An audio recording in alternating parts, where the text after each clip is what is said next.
to our commitment to God. After all, God gave his son gave his life, that we might have life eternal, that we might be free from sin. When Jesus was on the cross, God turned his back on him, because Jesus became sin for you and I, and God can't look on sin. And so while Jesus is hanging on the cross dying, don't you remember he said, "Father, why have you forsaken me?" Because God literally turned from Christ. Because right then, every sin that had ever been committed and that would be committed was placed on him. Let me ask you a question this morning.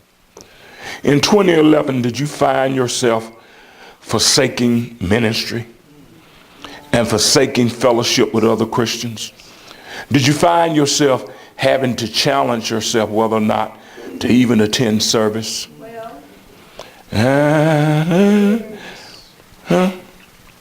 In 2011, were you committed to ministry the way you should be?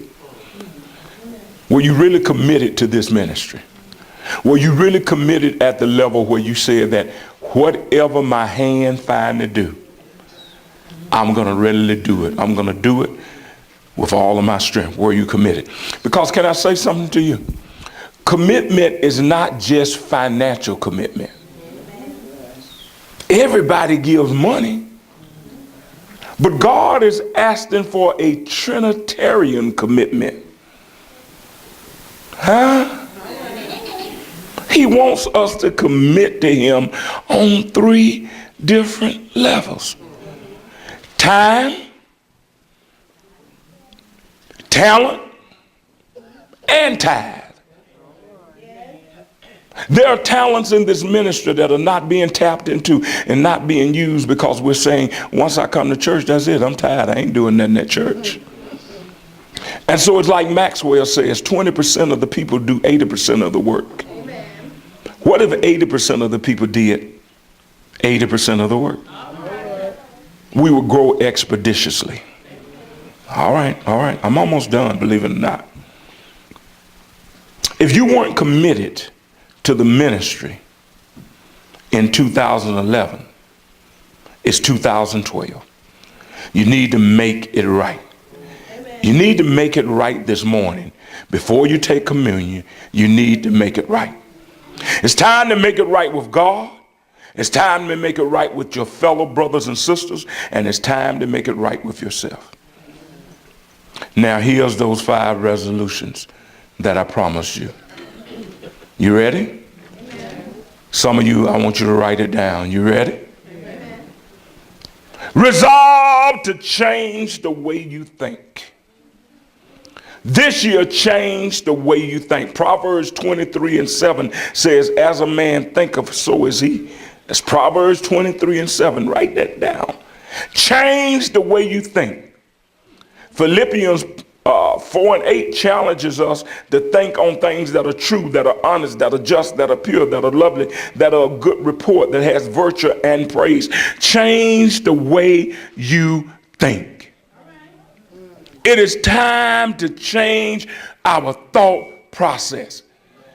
The Bible is saying how I think determines how I'll be and what I will be. And so if my mind is on gutterish stuff all the time, I'm going to be a trash can. If my mind is always on failure, I will fail. If my mind is always on defeat, I will be defeated. But if I determine in my mind that I'm going to change the way that I'm thinking for this year, I'm going to go into a whole different dimension of my thought process. Every time a negative or a downtrodden thought comes into my mind, I'm going to capture that thing, I'm going to dismiss it, and I'm going to think on another level. Right now, I guarantee you, over 50% of us here today ain't even thinking about church.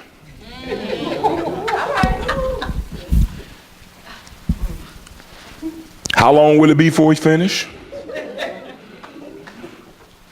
Kind of boring today. Pastor ain't preaching today. Dang, I can get out and get home and see the game. I got to go to work tomorrow. I don't know what I'm going to do. Dang, I ain't got no money to pay that.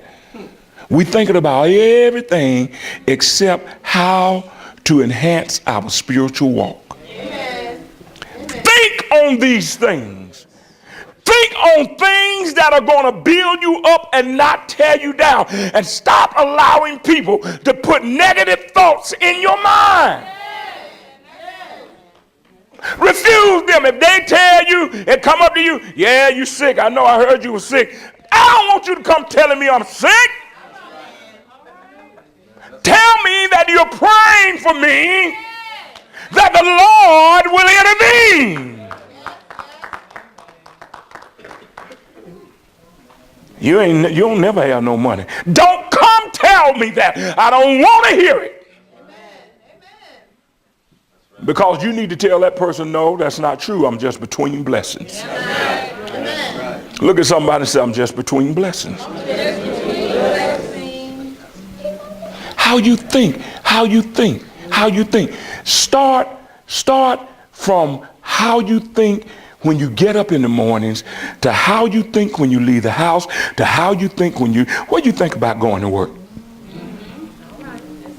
Because the thing that you think about most is the thing that you're going to become. Do you know that people who engage in sexual thoughts all the time end up making bad decisions? Amen. Amen. How you think is going to determine what you become. What goals do you have this year? Think about those goals. That this is going to be the year that is going to be different. I resolve that I'm going to think differently. I resolve that I'm not going to think as a defeated individual. I resolve that I'm not going to think as a person who is not organized and a person who cannot achieve greatness. Amen. I got up this morning saying, Lord, this year will be the greatest impactful year of ministry that I'll ever experience in you up until this point. God, this year, I'm determined to do more than I ever did before. What did you get up thinking this morning? Thank you, God. How do you feel about yourself? Thank you, Jesus. Because if you don't feel right or good about you, ain't nobody else gonna feel that way about you. You need to think of yourself in better terms. Stop looking in the mirror and being disgusted with you. Tell the reflection that looking back at you, I'm wondrously made. I'm created by God. God did something when he created me. Hello, somebody. Touch somebody and say, you all right? You all right?